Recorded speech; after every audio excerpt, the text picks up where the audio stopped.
Ron, what training did you go through to prepare yourself for the job that you're going to take on, and how you continue to develop that skill as maybe now you aren't actually operating the plant, and so you're maybe straining? Does it work? There we go. Okay, I was actually an operator. I worked my way up through operations. I've had a little taste of everything inside the company. I was a lubrication analyst. I was an operator. I worked my way up to the control room. So I did already know how to operate the controls. Then from there, I moved on. When we started the migration project, I moved on to DCS. But when you're dealing with process control, you're obviously not forgetting what you're doing. So it gave me a unique perspective once I learned the process control side, it gave me a unique perspective of understanding the operations of what we were trying to control in that perspective. So it gave me a unique role within the company to be able to do that. Obviously, what you find, too, when you're training people is you're learning more all the time than you're probably teaching. You're sitting there, and I'm working with guys that have much more experience than me, and 90% of them are better operators than I probably will ever be. But so I learn from them constantly, and when you're teaching, you're learning. That's just, they kind of go hand in hand. Hi, I had a question around sort of sustainability. So I think, establishing the training, even 3D interactive immersive environments, it's great the first time, but how do you keep it current? I was just curious if you had any best practices that you currently have in place to keep it current, keep it in sync with any changes that happen in the facility. That's where the development license really comes in, and was the justification for purchasing the extra licensing ability to be able to add our own models. I've painstakingly kept this thing up to date with our controls. We went through 2 migration projects. We've added 2 absorbers. We've added SCRs on one unit. We have more SCRs coming on the other unit. We changed our ID fans. We added low NOx burners. We've had so many equipment changes due to current environmental limitations, and at the same time just making changes for optimization that we've been doing. So I've painstakingly kept it up to date on the control side and the model side as well, with adding the new objects. And thus far, that's been our approach to it. If something would happen and I would leave, I guess that's probably the big thing as far as setting some kind of standard in place and having procedures in place for someone else to come in and fill my shoes and do what I've been doing all this time. And that part is still in progress. I've documented everything I've done. I've built bunches. I'm a trainer. That's my primary job. I wear 2 hats. I'm a DCS specialist on the other side. A big part of my time is spent in documentation and trying to one of the things I do with any new trainee, just right off the bat, is I always spend, the first time I spend a DCS overview, and I always teach them how to run the software. Now that doesn't mean to go in there and build or tune model objects. That essentially means at least they know how to load the initial conditions, start, stop, pause, do all that stuff. So that part of it, as far as operating it, we have taken care of. As far as continuing on and keeping the models up to date, as far as keeping the controls up to date, any DCS specialist could do that that's familiar with the control software, because it's identical to what we deal with in the real world. On the model side, it really takes somebody that is interested and motivated to do this, because in a lot of ways it's thankless. The trainees appreciate it.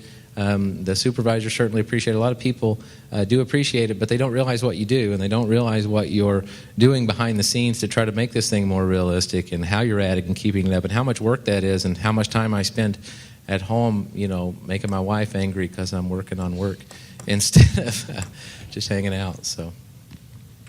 Well, there's a question. I'm sorry. There's an answer I have to, or a question I would like to chime in as well. So, which is a very good question. So we, as vendor for OTS systems, seeing this quite often, so unfortunately sometimes too often, so that we have these beautiful executed project, great OTS, great benefits and startup turnarounds on these items, and then after a year we are seeing it starting degrading. So this has really a lot to do how on the customer side you're organized. Do you have dedicated people like Ron here? You're in a fortunate situation, so which can take care about that system and has the technical skills and interest to do this. Unfortunately, not everybody has that. So what we as a vendor are doing here as well is expanding our offering beside the pure delivery of the system as well, looking on what is the type of maintenance you as an owner-operator are looking on. So what are the types you are doing can be offshored to us as a vendor, because it's in our interest that these systems are up and working, so that they're constantly working. So, and we are not just interested in delivering it, we are interested in keeping it alive.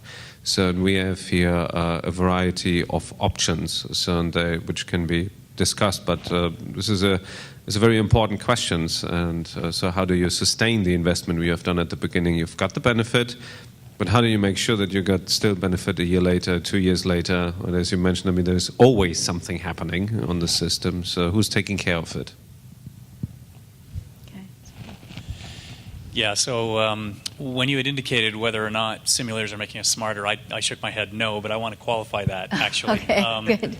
A simulation doesn't guarantee learning, and that's why I had shook my head, that unless you establish clear learning objectives and assess following a simulation that so they've achieved that, the training simulation, especially a high-fidelity one, is a large sunk cost without the ability to prove it, and I'm sure that you would then have difficulty justifying a follow-on simulation if that was the case. Mm-hmm. And I just thought I'd get you to maybe comment on that, as well as whether any of you have experienced trying to develop simulations that could address new hires all the way through folks with expertise, and how you may leverage that within your operations. I can tell you. I keep turning this thing off. I guess I should leave it on. Yeah. But I can tell you from my personal experience what we've done. I mean, we started out, like I say, we've hit the ground running, from the beginning. So we've been incredibly busy. One of the things I've been doing recently is setting up exactly that for the lower level operators. I mean, the control room is one thing, but we've got guys out there reclaiming coal, running up to the unit. We've got guys running environmental controls on the other end. So one thing I've been doing is the limitation is not really there for what you can do, especially when you have development capability. So I've actually been setting up micro stations that I'm in negotiation for licensing for. But I've been setting up small satellite systems that we have other trainers that train in the lower level operations staff, and I've been setting up small strip down models for just particular subsystems that they can train on to try to address that. And you mentioned as far as how do you gauge performance and is it really working, and to justify its existence in that way. And all I can say to that is honestly our ultimate justification at this point is that, working in the power industry will make you superstitious, so I can't say too much here. But thus far we've had really good luck with our new trainees, and they're showing that, and yeah, exactly. They're showing that every day. They're driving our units as we speak, so. Yes, hi. Did you manage to include all the operation scenarios, different scenarios, let's say failure scenarios in the OTS system? Yeah, but it's object-oriented, so it's basically like a PID. If you see a valve on a PID, you can double-click on it, and it has different failure modes pre-built into the software. So you can build scenarios to where you can make things fail in certain orders, or like if you want this valve to fail, and if this valve fails, this pump's going to fail, and if this pump fails, these temperatures are going to go through the roof, and blah blah blah. You can build all that in yourself, but you can also use set failure modes.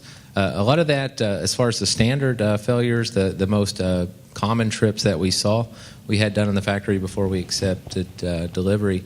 As far as our major pieces of equipment failing for whatever reason. And then I've worked since then to try to match operation scenarios that they see in the real world. And that's been one of the big things, and I probably should have mentioned in the simulation. Something happened shortly after we actually had the simulation online. We had a brownout event in the Southwest. You might have heard about it in the news, maybe not. But so anytime that happens, here comes NERC, the National Electric Reliability Council. And so they forced essentially their whole thing is always, well, how are you going to keep this from ever happening again? In this case, it was an extreme weather event. Unfortunately for us, we actually lost a unit that night, and it had anything to do with weather. We were actually bringing up a unit. They had it at base load. The operator was bringing up the last piece of equipment, and he made a mistake, and he tripped the unit.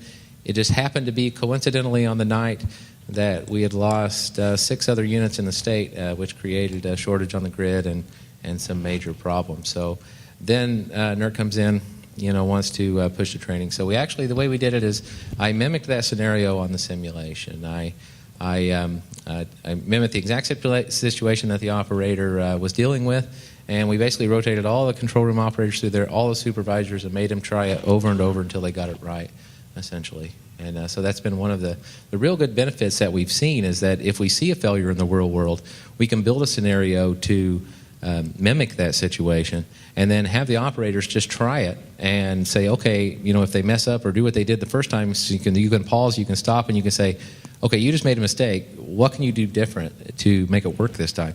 And in that way, you can have them try and try and try until you show them the right process and try to beat it into their mind. So. Are there other packages that are available, or other modules, if you will, that are available where you can bring in more technical disciplines, like maybe even PLC development guys? Have you ever investigated that, and do you do anything in your organization? And I guess question for Tobias, do you offer anything like that?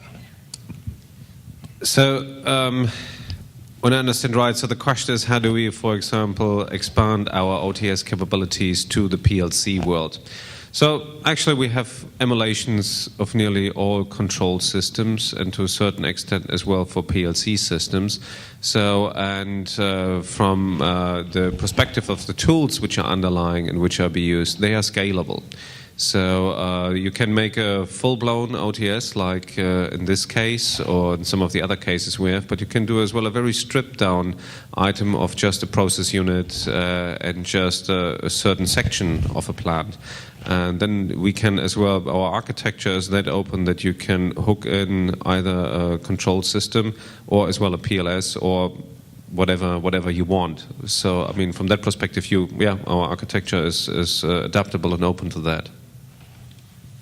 That's one of my favorite parts that I play with all the time is I don't actually have the commercial offering that they offer for a Modbus engine.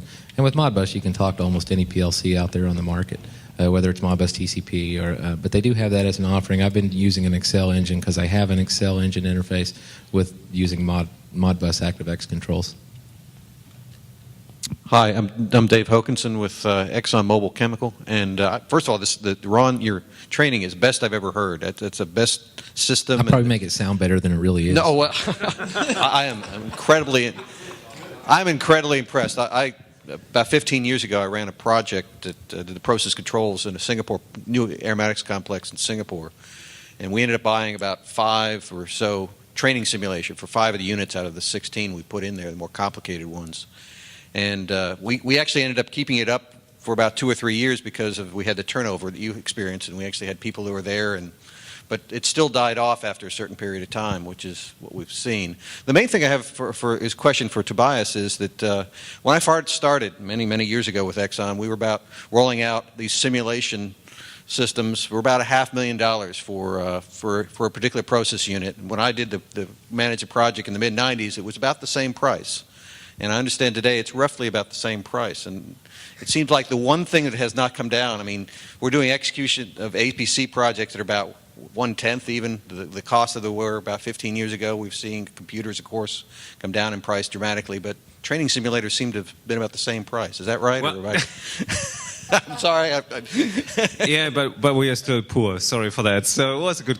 That was actually. This is a very, very, very good question. So this is well the point. So what can be done to get down the price point on OTS systems? So, and the price point compared with when you have started was coming down. However, what was coming up is the level of fidelity, is the level of requests, is the level of rigor. So when you're comparing an OTS with 10, 15 years ago, or even older than now, it's like day and night of the differences, what the systems are able to do, what the level of rigor is. And each adding of level of rigor requires engineering hours.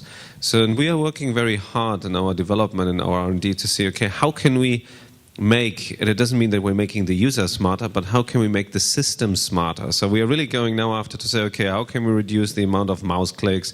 How can we reduce the amount of working hours to perform a task? So whether it's templates and these items, so that you don't need to redo the task again. So that we're really going, the most expensive item on an OTS system is the engineering hours. It's not the tool, it's not the control simulation, it's the hours. So how do you get out the hours? And over the past years, the hours were not really going down. I mean, we're even going up. So, and it's not because the tools were getting worse, it's the other way around. They're getting so good that everybody said, hey, I want to get so close to reality, do whatever you can do. We're doing it. I mean, it pays off to a certain extent, but you're right. I mean, this is something we are looking very carefully and working on to say, okay, how do we get the whole price point down? Yeah, another question to the Invensys gentleman. Is there any way that we can integrate the advanced process control with the OTS system? I'm sorry, which process control was? Advanced process control, ABC system. Oh, ABC. That's part of what I'm doing right now. It's a current project that I'm working on. I actually have it here with me. But essentially what I've been doing is in the same way using an Excel engine to integrate with the OTS, but to make a long story short. So with the APC software, you can build your models. You can, if you want to actually, you can actually just use a standard Excel spreadsheet and exchange values with the APC program. And that's kind of what I'm doing now to try to compare models on the process model to the real world and to try to attempt to manipulate process model variables inside the simulator model to, for more realism.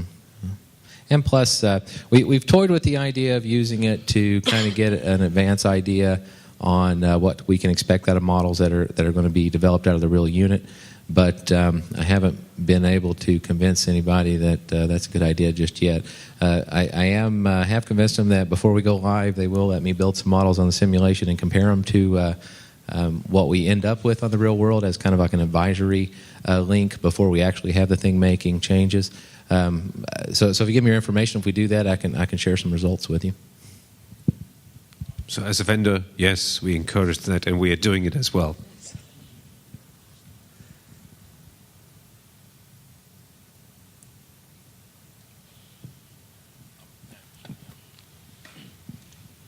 I'm Saif from Takrir, UAE.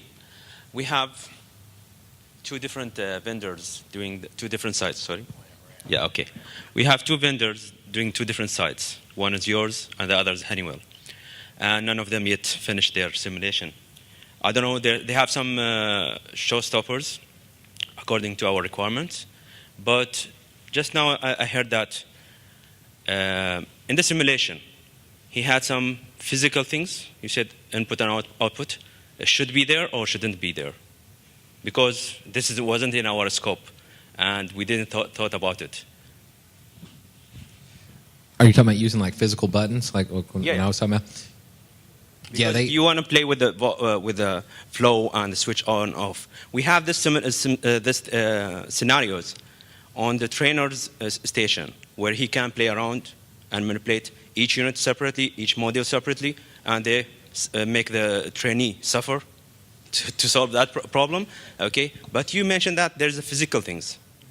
Is this a must, or is this an additional thing that you have? This is my personal pet project. It wasn't a commercial thing that was available at the time. The way I was able, there are some physical problems with linking real control processors to simulation software.